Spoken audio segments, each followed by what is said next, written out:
Hello everyone, welcome to Sanmarga classes. ನಮ್ಮ ಸುತ್ತಮುತ್ತಲಿನ ದ್ರವ್ಯಗಳು ಪಾಠದ 35ನೇ ಪ್ರಶ್ನೆ.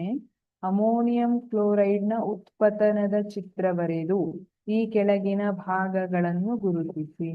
ಅಮೋನಿಯಂ ಕ್ಲೋರೈಡ್ನ ಉತ್ಪತನ ಅಂದ್ರೆ ಏನು? ಘನ ಸ್ಥಿತಿಯಿಂದ ನೇರವಾಗಿ ಅನಿಲ ಸ್ಥಿತಿಗೆ ಹೋಗುವಂಥದ್ದು. ದ್ರವ ಸ್ಥಿತಿಯನ್ನ ದಾಟದೆ, ದ್ರವ ಸ್ಥಿತಿಗೆ ಬರದೆ ಅನಿಲ ಸ್ಥಿತಿಗೆ ಹೋಗುವಂಥದ್ದನ್ನ ಉತ್ಪತನ ಅಂತ ಕರೀತಾರೆ. ಘನೀಕರಣ ಹೊಂದಿದ ಅಮೋನಿಯಂ ಕ್ಲೋರೈಡ್ ಅನ್ನ ಗುರುತಿಸಬೇಕು. ಪಿಂಗಾಣಿ ಪಾತ್ರೆಯನ್ನ ಗುರುತಿಸಬೇಕು. ಅಮೋನಿಯಂ ಕ್ಲೋರೈಡ್ ಅನ್ನ ಪಿಂಗಾಣಿ ಪಾತ್ರೆಯಲ್ಲಿ ತಗೋಬೇಕು. ಈ ರೀತಿಯಾಗಿ ಅಮೋನಿಯಂ ಕ್ಲೋರೈಡ್ ಅನ್ನ ಪಿಂಗಾಣಿ ಪಾತ್ರೆಯಲ್ಲಿ ತಗೊಂಡಿದ್ದಾರೆ. ಅದರ ಮೇಲೆ ಈ ರೀತಿಯಾಗಿ ಆಲಿಕೆಯನ್ನ ಉಲ್ಟಾ ಮಾಡಿ ಇಟ್ಟಿದ್ದಾರೆ. ಈಗ ಇದಕ್ಕೆ ಹತ್ತಿಯನ್ನ ಹಾಕ್ಬಿಡ್ಬೇಕು.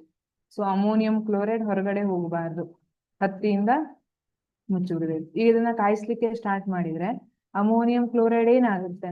ಘನ ಸ್ಥಿತಿಯಿಂದ ಘನದಲ್ಲಿರುವಂತದ್ದು ಅನಿಲ ಸ್ಥಿತಿಗೆ ಬಂದ್ಬಿಡುತ್ತೆ. ಅದೇ ಇಲ್ಲಿ ಮೇಲ್ ಬರ್ತಾ ಹೋದಂಗೆ ಏನಾಗುತ್ತೆ? ಇಲ್ಲೆಲ್ಲ ತಾಪ ಕಡಿಮೆ ಇರುತ್ತೆ. ಹಾಗಾಗಿ ಅನಿಲ ಇರುವಂತದ್ದು ಮತ್ತೆ ಕೂಲ್ ಆಗಿ ಏನಾಗ್ಬಿಡುತ್ತೆ? ಘನವಾಗಿ ಇಲ್ಲೆಲ್ಲ ಈ ತರ ಡೆಪಾಸಿಟ್ ಆಗ್ಬಿಡುತ್ತೆ. ಈ ಪಾರ್ಟ್ ಅಲ್ಲಿ ಟೆಂಪರೇಚರ್ ಕಡಿಮೆ ಇರುತ್ತಲ್ಲ, ಹಾಗಾಗಿ ಮತ್ತೆ ಘನವಾಗ್ಬಿಡುತ್ತೆ.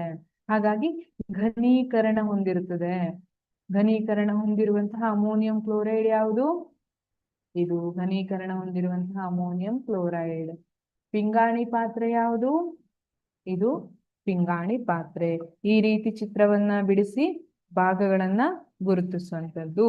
ಇದು ಅಮೋನಿಯಂ ಕ್ಲೋರೈಡ್ ಇದೆ. ಇದು ಘನ ರೂಪದಲ್ಲಿರುವಂತಹ ಅಮೋನಿಯಂ ಕ್ಲೋರೈಡ್.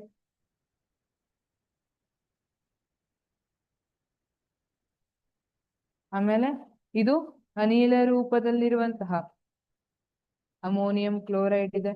ಅಮೋನಿಯಂ ಕ್ಲೋರೈಡ್ನ ಆವಿ. ಇದು ಅಮೋನಿಯಂ ಕ್ಲೋರೈಡ್ನ ಆವಿ. ಅಮೋನಿಯಂ ಕ್ಲೋರೈಡ್ನ ಆವಿ. ಓಕೆ, ಇದು ಅಮೋನಿಯಂ ಕ್ಲೋರೈಡ್ನ ಆವಿ ಇದೆ. ಆಮೇಲೆ ಇದು ಘನೀಕರಣ ಹೊಂದಿದ ಅಮೋನಿಯಂ ಕ್ಲೋರೈಡ್ ಇದೆ. ಇದು ಪಿಂಗಾಣಿ ಪಾತ್ರೆ ಇದೆ. ಇದು ಬನ್ಸನ್ ಬರ್ನರ್. ಸರಿ, ಇದು ತಲೆ ಕೆಳಗಾದಂತಹ ಆಲಿಕೆ. ಇದು ಹತ್ತಿಯ ಉಂಡೆ ಇರುತ್ತೆ. Thank you.